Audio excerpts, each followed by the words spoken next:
Hasta el día de hoy hemos visto 6 métodos para pronósticos de la demanda y al mismo tiempo que son de utilidad para análisis de series de tiempo. Sin embargo, a excepción de las proyecciones por tendencias, no tenemos un panorama de qué tan efectivos o qué tanto caso le puedo hacer a los métodos de pronóstico. Y ahí es donde entran los errores. Hemos explicado también desde materias anteriores, desde probabilidad y estadística, que un error no es otra cosa más que la diferencia, sin hablar de demandas y sin hablar de análisis, el error es la diferencia entre lo que ocurrió y lo que yo dije que iba a ocurrir. Y a partir de ahí, yo puedo empezar a hacer análisis, sobre todo enfocados en este tema, que es análisis de series de tiempo. Puedo empezar a hacer análisis para demostrar si un método en comparación con otro me arroja menor cantidad de error. En teoría, hablando utópicamente, por llamarlo de alguna manera, lo que yo estoy esperando o a lo que aspiro en el cálculo del error en relación a lo que ocurrió contra lo que yo dije que va a ocurrir, pues yo estoy esperando que mi error sea cero. Es decir, estoy esperando no equivocarme. Sin embargo, sabemos que eso en estadística no ocurre. Ahora, para la medición de los errores, yo tengo diferentes métodos. Específicamente, hasta este momento ya conozco dos. Conozco la desviación estándar y conozco la varianza. No obstante, para análisis de series de tiempo, esos dos métodos no son tan adecuados. Y no son tan adecuados porque al final del día, en análisis de series de tiempo, las medidas de tendencia central como la media, la mediana y la moda no tienen tanta presencia. Incluso cuando estamos haciendo análisis de series de tiempo, es altamente probable que los datos presenten tendencia y entonces la desviación estándar y la varianza no son de tanta utilidad para mí, al menos no en materia de análisis. Por eso necesito otras formas de poder medir los errores. Dentro de esas formas de mediciones de errores, debo tener en consideración que de forma general existen dos tipos de errores. Unos que se conocen como errores sesgados. ¿Qué son los errores sesgados? Este tipo de errores pertenecen a los errores que son consistentes, es decir, que se están presentando de forma recurrente y los cuales tienen una fuente que yo puedo identificar. Por otro lado, existen los errores aleatorios. ¿Dónde se presentan y cómo se presentan estos errores aleatorios? Bueno, estos tienen una fuente difícil de identificar. Son errores que son bastante complicados de explicar porque en términos generales no sé de dónde provienen. Un error sesgado pudiera referirse a una máquina con desgaste, una máquina que no tiene mantenimiento, un vendedor o un trabajador que no tiene una capacitación adecuada y puede resolverse. Es decir, tiene una fuente que yo puedo rastrear. Esos son los errores sesgados. Los errores aleatorios se convierten en formas de errores difíciles de rastrear. ¿Por qué? Porque la fuente no la puedo explicar. Se presentan de forma esporádica, de forma ocasional y son complicados de identificar de dónde proviene el error. Para efecto de medir errores en análisis de series de tiempo o en pronósticos de la demanda, yo voy a contar con tres formas. Una que se llama desviación absoluta media, que es conocida como MAD. La segunda se llama error porcentual absoluto medio, también conocida como MAPE. Y el error cuadrático medio, al cual también se le llama MSE. Todos los acrónimos que aparecen entre paréntesis son acrónimos del concepto en inglés. Es interesante que lo conozcan para efecto de que si lo leen en algún libro o en alguna fuente de información, lo puedan identificar. De forma adicional a las mediciones de errores y a los métodos de mediciones de errores, aparece la posibilidad de poder rastrear o de poder identificar si yo estoy quedándome corto o estoy pronosticando de más en un grupo de datos. Para efecto de hacer la explicación un poco más puntual de los métodos o de las formas de cálculo para los errores, lo que voy a hacer es lo siguiente. Los voy a explicar en secuencia. La explicación va a estar dividida en varios videos en los cuales les voy a explicar de manera separada cómo se pudiera entender cada uno de ellos. No obstante, para la explicación voy a utilizar el mismo ejemplo, es decir, voy a utilizar el mismo conjunto de datos, por lo que pueden utilizar el cuerpo del problema para que tenga un poco más de sentido la explicación y la forma de cálculo de las diferentes fuentes de errores. ¿Les parece? La primera que vamos a analizar se llama desviación absoluta media y como les comentaba, el acrónimo MAD pertenece a la definición del concepto en inglés, la cual se puede leer como Mean Absolute Deviation. Posiblemente el MAD es la forma más común y más generalizada de cálculo, además de la desviación estándar y la varianza, para calcular errores. Esta se basa en el hecho de únicamente obtener la magnitud del error e ignorar el signo del mismo. Existe la posibilidad de que al obtener un pronóstico, yo me pase o me quede corto. El MAD ignora el signo, ignora si te pasaste o te faltó. Simplemente lo que hace es determinar la diferencia que existe, la diferencia absoluta que existe entre el valor que en realidad ocurrió y el valor que tú dijiste que iba a ocurrir, es decir, la demanda contra el pronóstico. El modelo matemático para hacer el cálculo del MAD es muy sencillo y se puede ver en este momento en la pantalla. Como podemos observar, el MAD lo único que hace es registrar la suma de todas las diferencias entre las demandas contra los pronósticos dividido entre el número de observaciones o el número de periodos que tú decidiste considerar para el cálculo. Les voy a dar un momento para que le tomen impresión de pantalla y lo compartan a través del grupo. Listo, Listo, profe. ya lo puedo ver por el grupo. Gracias, Armando. Muy bien. De forma general, el problema dice de la siguiente manera: la demanda de audífonos inalámbricos ha llevado a JBL a crecer casi un 50% el año pasado. El número de auriculares sigue en aumento, así que la empresa espera que la demanda también se incremente. La demanda de los productos en el último año se muestra en la tabla que está a la derecha. Y con base en la información que podemos observar en la tabla, me pide calcular el valor del MAD, el valor de la desviación absoluta media para estos datos. Como se puede observar en la fórmula que vimos en la lámina anterior, yo requiero algunos cálculos, los cuales voy a ir plasmando en tablas. Si ustedes recuerdan, cuando analizábamos los métodos de regresión lineal, vimos que era mucho más sencillo manipular información en tablas que hacerlo de forma aislada. Por lo tanto, cuando yo tenga los datos, así como aparecen en la tabla, le voy a agregar tantas columnas del lado derecho como yo requiera. ¿Cuántas columnas le voy a agregar en este caso? Bueno, me interesan 3 en particular. Como estamos observando, en una de las columnas tenemos 2 periodos. En este ejemplo, dichos periodos están dados en meses. En la segunda columna tenemos los valores de la demanda. En el caso particular del problema, esa demanda corresponde al número de artículos vendidos, específicamente el número de audífonos. Sin embargo, hay algunos valores que no los tenemos. No tenemos el valor del pronóstico y tampoco tenemos, por obvias razones, los valores de la diferencia entre la demanda y el pronóstico, ni tampoco tenemos el valor absoluto de dichas diferencias. En este ejercicio, el número de observaciones que tenemos son 12 y también, si lo observamos, nos pide utilizar para el cálculo del pronóstico el método de proyección de tendencias. Voy a obtener una ecuación de regresión lineal simple y con ella voy a calcular los pronósticos.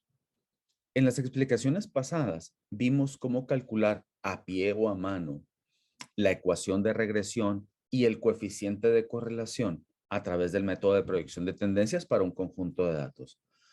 En esta ocasión la clase no se llama de esa manera. La clase está relacionada con el cálculo o la medición de los errores. Entonces lo que vamos a hacer es lo siguiente. Voy a llevarme todos estos datos a una hoja de cálculo y utilizando la herramienta del solver, voy a obtener los coeficientes para construir la ecuación de regresión.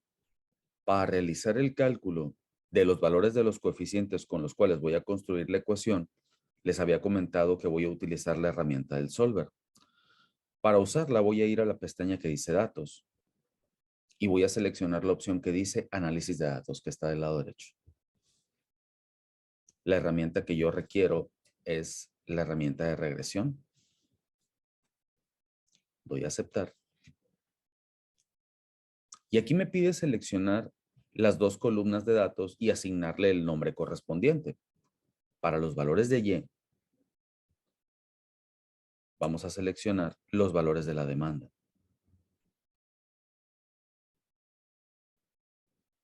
Para los valores de X, voy a seleccionar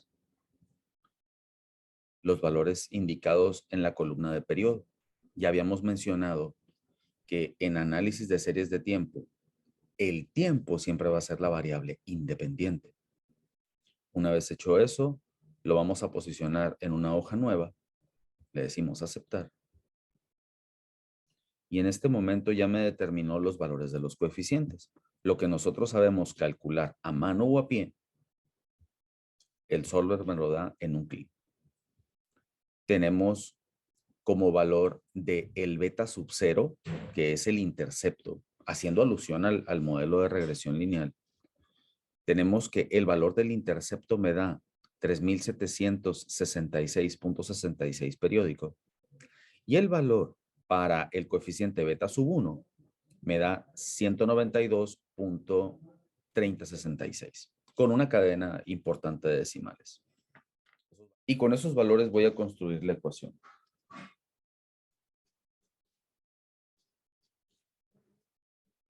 La Y pronosticada va a ser igual a 3766.66 más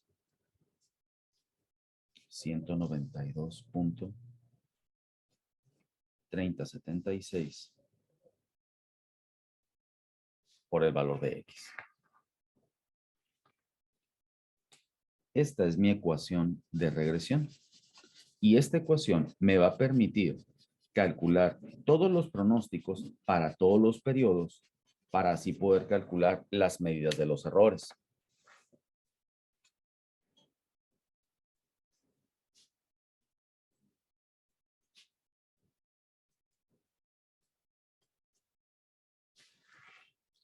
Ahora, con base en lo que ya habíamos explicado en clases anteriores para el cálculo de los pronósticos, ¿qué es lo que voy a hacer? La ecuación me permite, mediante la sustitución en la variable X de cada uno de los periodos, poder calcular los pronósticos para el periodo que yo desee. Es decir, que si yo quisiera calcular el pronóstico para un periodo 1, 2 y así de forma subsecuente con todos los demás, únicamente debo sustituir en este espacio el valor del periodo a pronosticar o a calcular. Significa entonces que si yo deseo calcular el pronóstico para un periodo 1, del cual por cierto ya tengo la demanda, la cual es igual a 4200 como aparece en pantalla, con esta ecuación que les acabo de mostrar, yo puedo calcular hipotéticamente cuánto hubiese sido el pronóstico en grado caso que yo no tuviera este valor. Mediante el uso de la ecuación, puedo calcular ese valor. Significa entonces que si yo quisiera calcular el pronóstico para el primero de los periodos, únicamente debo sustituir el valor de 1, indicando el pronóstico del periodo 1. Haciendo eso, tenemos lo siguiente. Voy a hacer la operación de multiplicación. El valor del coeficiente 192.3076 por 1 me da ese mismo valor. Entonces, básicamente es una suma entre ellos dos, la cual me daría 3766.66 periódico más 192.3076. El valor del pronóstico para el primero de los periodos me da como resultado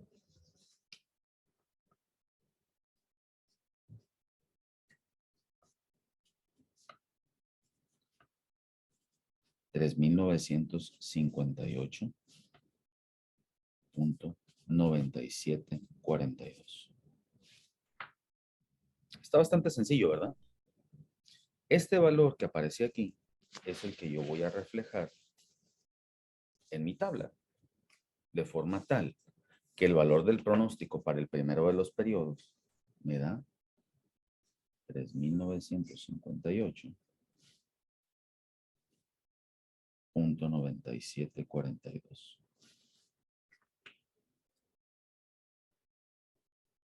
Si yo deseo hacer lo mismo y calcular el valor del segundo periodo, únicamente en la operación requiero colocar un 2. El valor del pronóstico para un segundo periodo me daría 4,151.2818. El valor para un pronóstico de un periodo 3 sería 4,343.5894.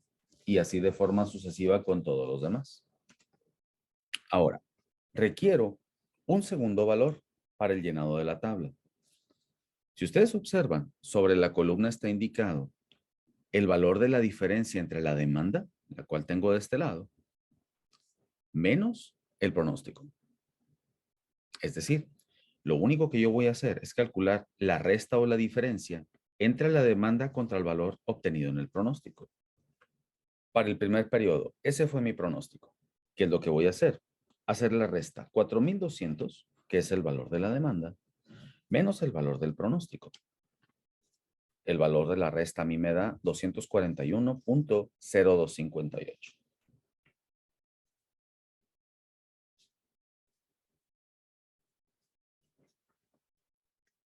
La segunda diferencia, 4,300 menos 4,151.2818.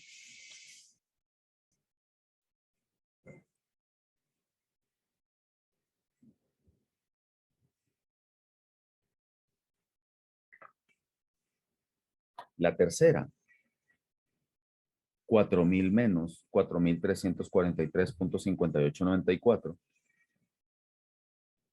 Me da una diferencia negativa, lo cual también es posible.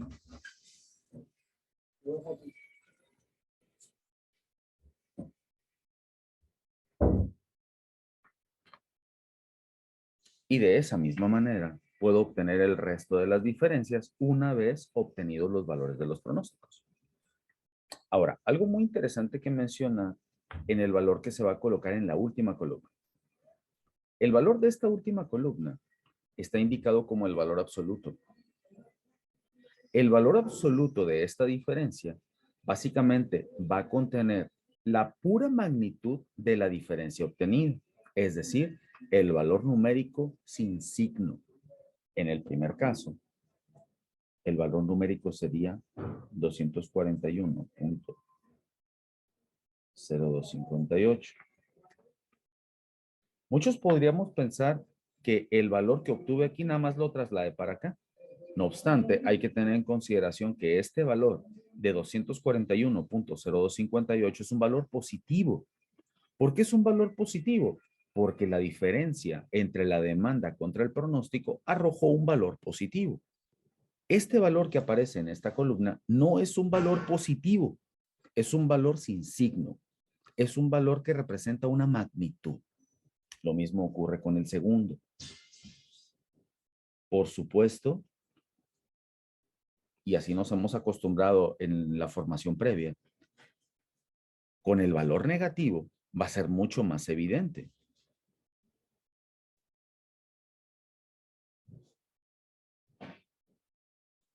Si bien es cierto, aquí no se nota de forma significativa que este haya sido positivo y acá aparezca sin signo, aquí sí se va a notar. Este que aparece con signo negativo, acá aparece ya sin el negativo. No obstante, el razonamiento es el mismo. Estos valores que aparecen sobre esta columna únicamente son magnitudes, no tienen signo. ¿Por qué? Porque son valores absolutos. Ahora, vamos a aprovecharnos un poco de las herramientas que tenemos a la mano. Me voy a ir a la hoja de cálculo y voy a utilizar los valores de los coeficientes que ya obtuve. En esta posición voy a hacer el cálculo de la Y pronosticada o la Y sub t. Este valor de Y sub t va a ser el valor del pronóstico. Si nosotros observamos, los coeficientes los tenemos de este lado, obtenidos con la herramienta del solver. ¿Qué es lo que yo voy a hacer? Utilizar esos valores. El valor del pronóstico, recuerden que se calculaba haciendo igual al coeficiente del intercepto que aparece aquí, más el coeficiente de la variable x multiplicado por el valor del periodo. En el caso particular de este valor, como lo saqué de acá, lo puedo fijar y en este punto le voy a dar F4 o le voy a poner signo de pesos atrás de la B y atrás del 17. Lo mismo voy a hacer con el otro valor. El otro valor, recuerden que es el valor del coeficiente. Me coloco detrás de la B y le doy F4. O en su defecto, le doy el signo de pesos detrás de la B y el signo de pesos detrás del 18, que es donde está colocado el valor del otro coeficiente. De esa forma, al posicionarme sobre la celda, ubicarme sobre la esquina inferior derecha y hacer doble clic, va a arrastrar todos los valores de los pronósticos. Sobre esta columna voy a indicar los valores que requiero para el cálculo. D sub t, que indica el valor de la demanda, menos P sub t, que indica el valor del pronóstico. Y aquí únicamente voy a colocar el valor de la resta. Esto va a ser igual al valor de la demanda del periodo menos el valor del pronóstico para ese periodo. Si me coloco sobre la esquina inferior derecha de la celda y doy doble clic, los valores se arrastran o los cálculos se arrastran y obtengo los valores de los errores. Los valores de la última columna indicarían el valor absoluto.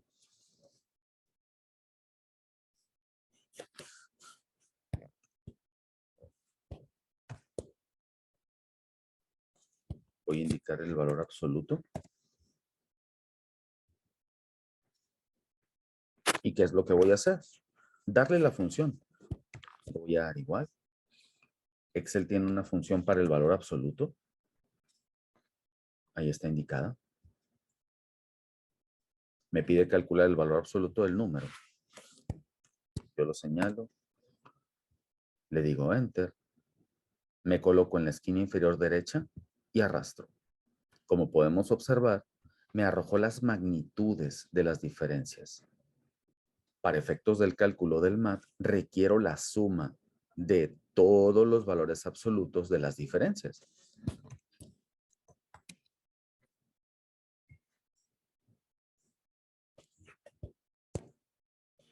Coloco la función suma, señalo todas las celdas, doy Enter y en este momento he obtenido el valor de la suma de todas las diferencias. Para hacer el cálculo del MAT,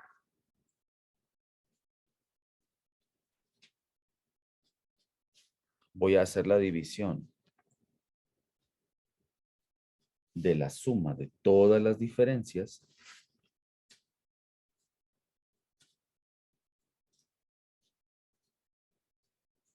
entre el número de observaciones.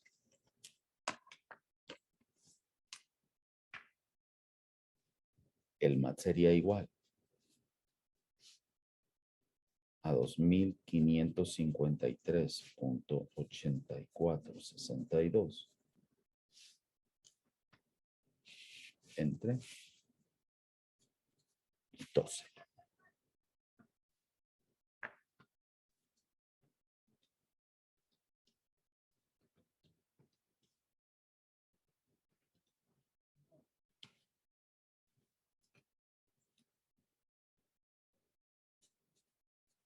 El MAT es igual a 212.8205.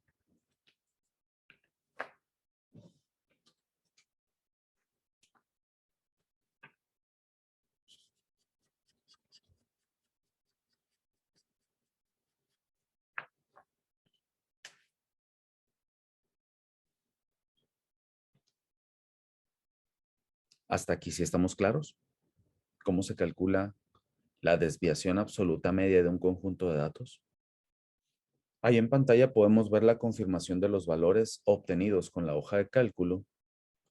En la esquina inferior derecha podemos ver la suma de los valores y sobre la pantalla podemos observar la diferencia que acabamos de calcular sobre el escritorio, la cual nos arroja un valor del MAT de 212.8205.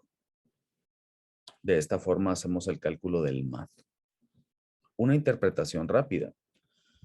Este valor es el valor que en promedio representa o es la mejor desviación que se puede obtener de todos y cada uno de los valores con respecto al pronóstico, no con respecto a un valor de referencia, con respecto a su pronóstico. Esta es una de las grandes diferencias que existe entre el MAD y la desviación estándar. La desviación estándar me hacía el cálculo de la medida de cada observación contra una medida de tendencia central. El MAD no hace una comparación de cada observación contra una medida de tendencia central. Lo hace contra el pronóstico obtenido contra ese periodo o de ese periodo. Entonces, en promedio podemos decir que de forma general, cada observación se desvía 212.82 de cada uno de sus pronósticos. Obviamente, yo sé que ese valor no es lo que en realidad se desvían todos. Por ejemplo, este se desvía 241, este se desvía 148, este 343, 135, 271 y así de forma sucesiva. Sin embargo, si a mí me pidieran obtener un valor de desviación que pudiera representar a las 12 observaciones que ustedes ven en pantalla, ese valor sería el MAD y equivaldría a 212.82. Esa es la interpretación que se le puede dar a la desviación absoluta media.